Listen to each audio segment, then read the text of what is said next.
One by one present करना चाहूंगा।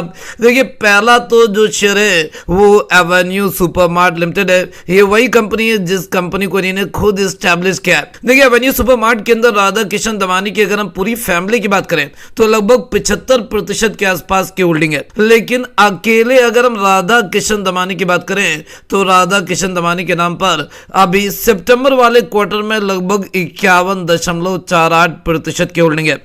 आपको यहां पर लिखा हुआ दिखाई दे रहा है फाइलिंग अवेटेड, क्योंकि सितंबर के बाद एक क्वार्टर और खत्म हो चुका है। अक्टूबर, नवंबर, दिसंबर का क्वार्टर 3 खत्म हो चुका है। अभी क्वार्टर 3 की डिटेल्स अवेलेबल नहीं है, इस वजह से आपको यहां पर लिखा हुआ दिखाई दे रहा है फाइलिंग अवेटेड।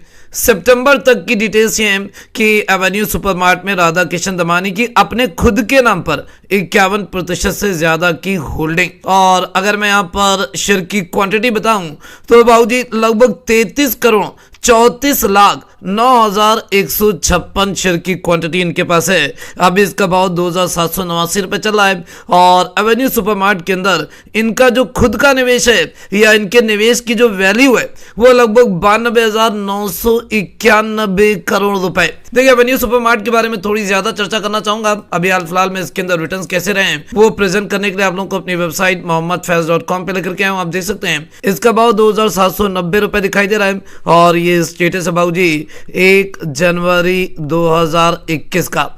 अगर हमें देखने की कोशिश करें कि पिछले एक साल में रिटर्न्स कैसे रहे तो ये सिचुएशन आप लोगों के सामने है। एक साल में लगभग 53% के रिटर्न्स दिए हैं। और पिछले 3 साल की बात करें तो पिछले 3 साल में 138% के रिटर्न एवेन्यू सुपरमार्ट देता हुआ नजर आ रहा है। अब मैं आपको दिखाना चाहूंगा कि गोइंग फॉरवर्ड इसके अंदर किस तरह की सिचुएशन पैदा हो सकती है। और ये जानने के लिए आपको टिकर टेप के ऊपर लेकर के आऊं। आप देख सकते हैं कि यहाँ पर एनालिस्ट की रेटिंग्स की बात करें तो लगभग 25 एनालिस्ट की कवरेज है, जिसमें से 40% एनालिस्ट की राय है कि आपको इसके अंदर खरीदारी करनी चाहिए, बाइंग करनी चाहिए। यानी कि 25 में से लगभग 10 एनालिस्ट इसके अंदर आपको बाइंग के लिए बोल रहे हैं। चलो मैं देखना चाहूंगा कि टिकर टेप के ऊपर क्या टारगेट बताया जा रहा है एवेन्यू सुपरमार्ट को लेकर के। और यहाँ पर प्राइस की फोरकास्टिंग आप लोगों के सामने आ चुकी है। दिसंबर 2021 के लिए जो टारगेट बताया जा रहा है ये टारगेट 3,000 रुपए से भी ऊपर है। ये टारगेट 3,118 रुपए का है। यानी कि करंट मार्केट प्राइस से अगर हम टारगेट को कंपेयर करें तो टारगेट लगभग 12% ऊपर दिखाई दे रहा है। देखिए, इनके पोर्टफोलियो में सबसे बड़ी कंपनी एवेन्यू सुपरमार्ट है जो कि इनकी खुद की कंपनी है, तो इसके बारे में ज्यादा बात करना चाहूंगा। जी हाँ, यहाँ पर कुछ फाइनेंशियल पैरामीटर्स की इंफॉर्मेशन बीएसई की वेबसाइट के ऊपर आप लोगों के सामने। मार्केट कैपिटलाइजेशन के बारे में बात करें तो 1,80,761 करोड़ रुपए की मार्केट कैपिटलाइजेशन है। रिटेल सेक्टर के अंदर लिस्टेड कंपनियों में सबसे बड़ी कंपनी है। और यहाँ पर अगर हम पी वैल्यूएशन देखें तो 192, ये काफी ज्यादा एक्सपेंसिव दिखाई दे रहा है। प्राइस टू बुक वैल्यू भी बहुत एक्सपेंसिव है 15.86। रिटर्न ऑन इक्विटी 8.26% ठीक ठाक है। रिटेल सेक्टर के अंदर रिटर्न ऑन इक्विटी कमी होती है। और अर्निंग पर शेयर की बात करें तो 14.53 रुपए की अर्निंग पर शेयर थोड़ी सी कम दिखाई दे रही है, क्योंकि करंट मार्केट प्राइस काफी ज्यादा है, लगभग 2,790 रुपए का।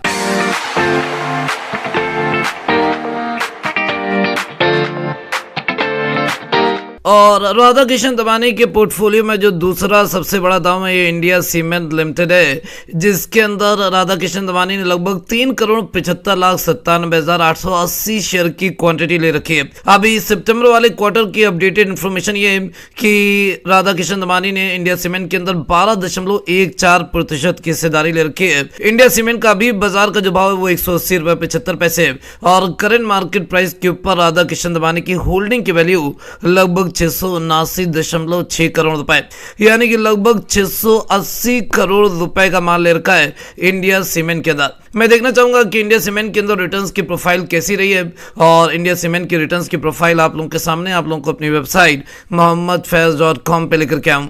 अब इसका भाव 180 रुपया 30 पैसे, लगभग 6.5% की तेजी दिखाई दी है। ये स्टेटस है बाबूजी 1 जनवरी 2021 का। और अगर हम पिछले एक साल की बात करें तो पिछला एक साल खतरनाक रहा है, लगभग 147% के रिटर्न इंडिया सीमेंट ने दिए हैं। लेकिन पिछले 3 साल की बात करें तो आप देख सकते हैं कुछ खास रिटर्न नहीं है, 0.39% की गिरावट देखने को मिली है। और पीछे जाएं 5 साल की स्थिति देखें तो 5 साल में मात्र 81% के रिटर्न दिए हैं। और यहाँ पर अगर हम 10 साल की बात करें तो आप देख सकते हैं लगभग 65% के रिटर्न दिखाई दे रहे हैं। यानी कि रिटर्न्स की प्रोफाइल पिछले 1 साल में खतरनाक रही है। और आपको बताना चाहूंगा कि इसका रीजन भी आपको जानने की जरूरत है, समझने की जरूरत है। पिछले 1 साल में ही राधा किशन दमानी और इनके फैमिली मेंबर्स ने इंडिया सीमेंट के अंदर अपनी हिस्सेदारी बढ़ाई है और इसी वजह से इंडिया सीमेंट के अंदर पिछला 1 साल जबरदस्त रहा है। आप देख सकते हैं 147% की तेजी। मैं देखना चाहूंगा कि इंडिया सीमेंट के बारे में बड़े बड़े एनालिस्ट का क्या मानना है और ये जानने के लिए आपको टिकर टेप के ऊपर लेकर के आया हूं। यहाँ पर अगर हम एनालिस्ट की रेटिंग्स देखें तो लगभग 9 एनालिस्ट की कवरेज है, जिसमें से मात्र 11% एनालिस्ट ही इसके अंदर खरीदारी की राय दे रहे हैं। यानी कि आप ये बोल सकते हैं कि 9 में से लगभग 1 एनालिस्ट ही इसके अंदर बाइंग की रिकमेंडेशन दे रहा है। यानी कि इंडिया सीमेंट के ऊपर खरीदारी की रिकमेंडेशन ना के बराबर है। कोई भी इसके अंदर खरीदारी की राय नहीं दे रहा है, मात्र 1 एनालिस्ट ही इसके अंदर खरीदारी की राय दे रहा है। यहाँ पर प्राइस की फोरकास्टिंग अगर आप देखिए तो दिसंबर 2021 के लिए जो लेवल्स बताए जा रहे हैं वो आप लोगों के सामने हाई साइड के ऊपर 167 रुपए का टारगेट बताया जा रहा है। लेकिन बाबूजी जो करंट मार्केट प्राइस है, current market price target price से ज्यादा है। यानी कि target already achieved, target already achieve हो चुका है। अब इसके अंदर किस तरह की स्थिति रहेगी ये बता पाना अभी थोड़ा सा मुश्किल है। अब मैं आपको बीएससी की वेबसाइट के ऊपर लेकर के चलूंगा और इंडिया सीमेंट के फाइनेंशियल पैरामीटर्स की डिटेल्स प्रेजेंट करना चाहूंगा। मार्केट कैपिटलाइजेशन के बारे में बात करें तो 5,587 करोड़। पी वैल्यूएशन आप देख सकते हैं नेगेटिव है क्योंकि कंपनी एक लॉस मेकिंग कंपनी है। रिटर्न ऑन इक्विटी भी आपको नेगेटिव दिखाई दे रही है। अर्निंग पर शेयर भी नेगेटिव है। कंपनी लॉस मेकिंग कंपनी है और इसके अंदर मैं भी आपको निवेश की राय बिल्कुल भी नहीं दूंगा।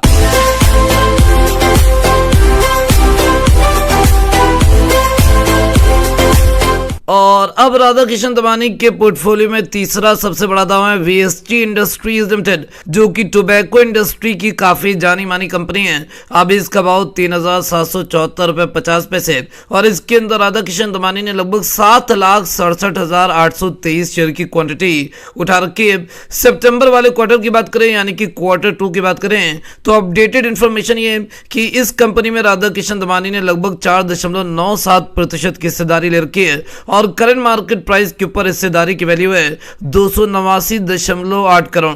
यानी कि लगभग 290 करोड़ रुपए का माल ले रखा है वीएसटी इंडस्ट्रीज लिमिटेड के अंदर। क्योंकि बहुत बड़ा निवेश कर रखा है तो इसके बारे में भी थोड़ा डिटेल में चर्चा करना चाहूंगा। मैं आपको दिखाना चाहूंगा कि वीएसटी के अंदर रिटर्न्स की प्रोफाइल कैसी रही है। ये जानने के लिए आप लोगों को अपनी वेबसाइट mohammadfaiz.com पे लेकर के आया हूं। यहाँ पर पिछले 1 साल के रिटर्न्स आप लोगों के सामने। पिछले 1 साल में बाबूजी ये 12% डाउन है।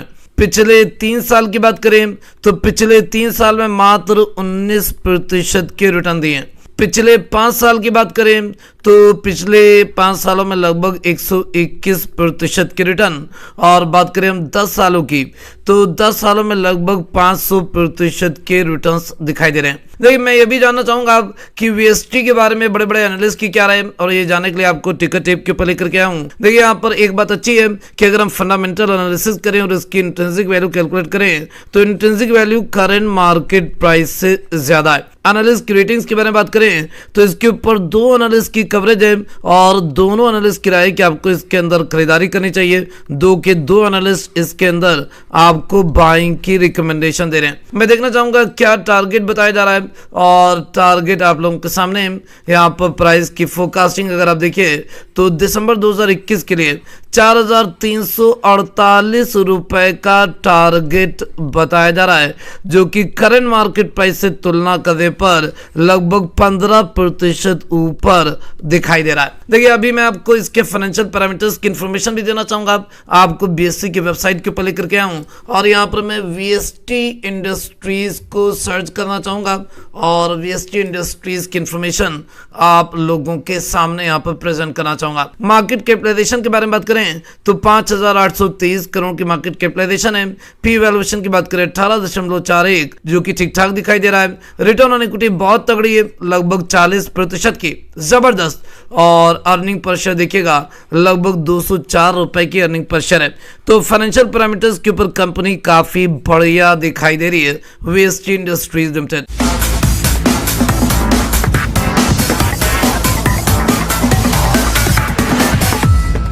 तो देखिए राधा किशन दमानी के पोर्टफोलियो में जो 3 सबसे बड़े स्टॉक्स थे उनके बारे में मैंने आप लोगों के साथ डिटेल में चर्चा करी है। कुछ छोटी इन्वेस्टमेंट अब आप लोगों के सामने, इनके ऊपर मैं आपको इंकरेज करूंगा कि आप खुद रिसर्च करिए।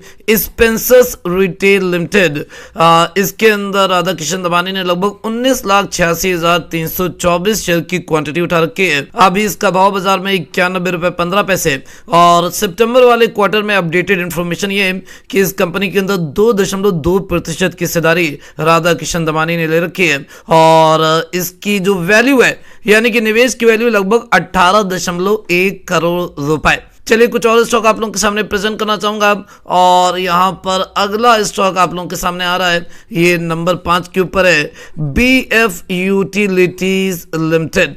यहां पर अगर हम देखिए क्वांटिटी की बात करें तो राधा किशन दमानी ने लगभग 4,91,000 शेयर की क्वांटिटी ले रखी है। और अगर हम प्रतिशत में बात करें तो सितंबर वाले क्वार्टर में अपडेटेड इंफॉर्मेशन ये है कि राधा किशन दमानी ने लगभग कंपनी में 1.3% की हिस्सेदारी ले रखी है। करंट मार्केट प्राइस इसका 291 रुपए 40 पैसे, और करंट मार्केट प्राइस के ऊपर होल्डिंग की जो वैल्यू है वो 14.3 करोड़ रुपए। नंबर 6 के ऊपर जो स्टॉक है इनके पोर्टफोलियो में, फूड एंड इंस लिमिटेड, छोटी कंपनी है, इसके अंदर लगभग 23,76,000 शेयर की क्वांटिटी ले रखी है। क्वार्टर 2 में लगभग 4.72% की हिस्सेदारी कंपनी के अंदर।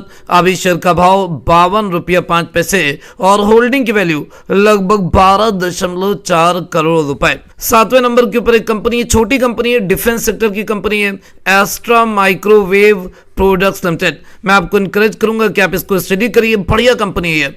इसके अंदर राधा किशन दमानी ने लगभग 8,96,387 शेयर की क्वांटिटी ले रखी है। प्रतिशत में बात करें तो क्वार्टर 2 में जो अपडेटेड इंफॉर्मेशन अवेलेबल है, लगभग कंपनी में 1.03% की हिस्सेदारी है। अभी इसका करंट मार्केट प्राइस 124 रुपए 85 पैसे, और होल्डिंग की वैल्यू लगभग 11.2 करोड़ रुपए। 8वें नंबर के ऊपर जो कंपनी इनके पोर्टफोलियो में, ये मंगलम ऑर्गेनिक्स लिमिटेड है। इसके अंदर राधा किशन दमानी ने लगभग 1,86,187 शेयर की क्वांटिटी ले रखी है।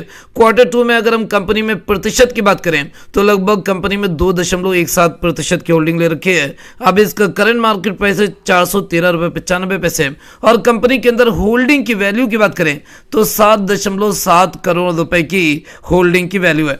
नंबर 9 के ऊपर जो कंपनी है, सिंप्लेक्स इंफ्रास्ट्रक्चर लिमिटेड, बहुत ही दगी हुई कंपनी, भूल करके भी इसके अंदर निवेश ना करिएगा। इसके अंदर इन्हीं ने लगभग 13 लाख शेयर की क्वांटिटी उठा रखी है, और जो क्वार्टर 2 में अपडेटेड इंफॉर्मेशन अवेलेबल है, सितंबर वाले क्वार्टर में कंपनी में इनकी 2.28% हिस्सेदारी है। अब इसका करंट मार्केट प्राइस 42 रुपए 55 पैसे है, और इनकी होल्डिंग की वैल्यू है लगभग 5.5 करोड़ रुपए। मैं पेज को स्क्रॉल करके नीचे आऊंगा और कुछ और कंपनियों के बारे में आपको इन्फॉर्मेशन देना चाहूंगा। जी हाँ, यहाँ पर 10वें नंबर के ऊपर जो कंपनी है, काया लिमिटेड, इसके अंदर लगभग 1,44,464 शेयर की क्वांटिटी उठा रखी है। क्वार्टर 2 के अंदर जो अपडेटेड इंफॉर्मेशन अवेलेबल है, कंपनी में इन्होंने 1.11% की हिस्सेदारी ले रखी है, और अब इसका करंट मार्केट प्राइस है 275 रुपए 90 पैसे। करंट मार्केट प्राइस के ऊपर होल्डिंग की वैल्यू है लगभग 4 करोड़ रुपए। और 11वें नंबर के ऊपर कंपनी है प्रोजोन इनटू प्रॉपर्टीज लिमिटेड। इसके अंदर राकेश झुंझुनवाला ने भी बड़ा निवेश कर रखा है। राधा किशन दमानी की बात करें तो राधा किशन दमानी ने लगभग 19,25,000 शेयर की क्वांटिटी उठा रखी है। क्वार्टर 2 में अगर हम बात करें तो लगभग 1.26% की हिस्सेदारी कंपनी के अंदर राधा किशन दमानी के पास है। अब इसका करंट मार्केट प्राइस है 20 रुपए 65 पैसे, और करंट मार्केट प्राइस के ऊपर होल्डिंग की वैल्यू है लगभग 4 करोड़ रुपए। तो देखिए, ये इनके पोर्टफोलियो में 11 शेयर्स हैं जो मैंने आप लोगों के सामने प्रेजेंट किए, और 3 सबसे बड़े दांव इनके बारे में मैंने आप लोगों के साथ डिटेल में चर्चा करी। और एवेन्यू सुपरमार्ट इनका सबसे बड़ा दांव है नंबर 1 के ऊपर, नंबर 2 के ऊपर इंडिया सीमेंट, नंबर 3 के ऊपर वीएसटी इंडस्ट्रीज लिमिटेड। यही मेन 3 शेयर हैं, बाकी बहुत छोटे छोटे इन्वेस्टमेंट हैं इनके। देखिए, किसी के भी पोर्टफोलियो को देख करके ब्लाइंडली इन्वेस्ट नहीं करना चाहिए, ब्लाइंडली फॉलो नहीं करना चाहिए। आपका ऑब्जेक्टिव अलग है, आपका पोर्टफोलियो का साइज अलग है, आपकी जो रिस्क को लेने की एबिलिटी है वो अलग है, रिस्क एपेटाइट अलग है, रिस्क